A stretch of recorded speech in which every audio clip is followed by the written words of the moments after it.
de la secrétaire générale, Madame Bintou Keïta, de son exposé. Nous nous félicitons de la présence à la présente séance des représentants de la RDC et du Rwanda. Il y a quasiment un mois, nous nous sommes réunis en cette salle en urgence à la suite de la dégradation de la situation dans les provinces de l'Est de la RDC et le nombre croissant de civils tués par les groupes armés illégaux. Hélas, en dépit des tentatives internationales de stabiliser la situation et de la régler par les voies diplomatiques, la situation sur le terrain ne s'améliore pas. Les actions militaires se poursuivent, la crise humanitaire s'accentue, les citoyens congolais et les habitants d'autres pays de la région des Grands Lacs continuent de pâtir des conséquences du conflit et des atrocités commises par d'innombrables groupes armés illégaux. Nous sommes particulièrement préoccupés par l'évolution de la situation dans le sud Kivu, où Uvira, proche du Burundi, a été menacé d'être encerclé et attaqué par les M23.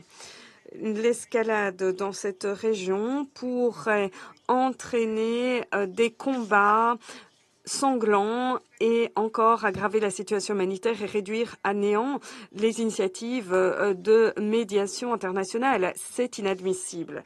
Il est temps que les armes se taisent, il est temps de se concentrer sur des mesures concrètes de règlement de la crise et de création de conditions normales de vie pour les habitants de tous les pays de la région. Nous connaissons tous les solutions élémentaires à cet égard. Il ne faut pas réinventer la roue, faire effet de doublon ou sans cesse en discuter alors que les mitrailleuses continuent de retentir. Toutes ces conditions sont énoncées dans la résolution 2773 adoptée à l'unanimité. Il s'agit des obligations mutuelles qui se retrouvent dans l'accord de paix de Washington du 27 juin ainsi que dans le cadre de la médiation à Doha. L'application de la résolution 2773 et le respect constructif des ententes politiques, tout en prenant en compte les préoccupations des différentes parties, c'est la seule option viable de mettre un terme à l'effusion de sang. Il est évident qu'à cet égard, une condition préalable est la cessation de la coopération de gouvernement avec des formations armées illégales telles que le M23 ou encore les forces démocratiques de libération du Rwanda. Nous appelons les pays de la région à s'atteler à lutter conjointement contre les groupes armés illégaux, ce qui aidera la population civile et permettra d'éradiquer le banditisme sur le continent africain. La MONUSCO est l'un des instruments cruciaux dont dispose la communauté internationale en matière de protection des civils. Nous appuyons la MONUSCO ainsi que sa chef. Toutefois, l'histoire nous enseigne que les capacités de la mission en matière de protection des civils, qui est l'otage souvent de l'escalade des dissensions entre plusieurs États et du statu quo dans les régions occupées par le M23, que ces capacités donc doivent être redynamisées et adaptées aux nouvelles conditions.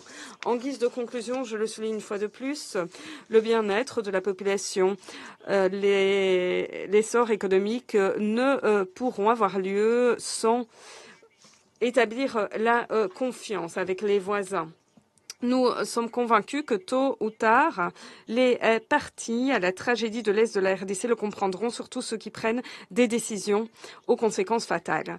La Russie continue d'appuyer le processus de règlement global de la situation dans la région, concourt aux efforts en vue d'un dénouement de la crise dans l'Est de la RDC et nous tissons des liens mutuellement favorables avec nos partenaires dans cette partie de l'Afrique. Je vous remercie de votre attention.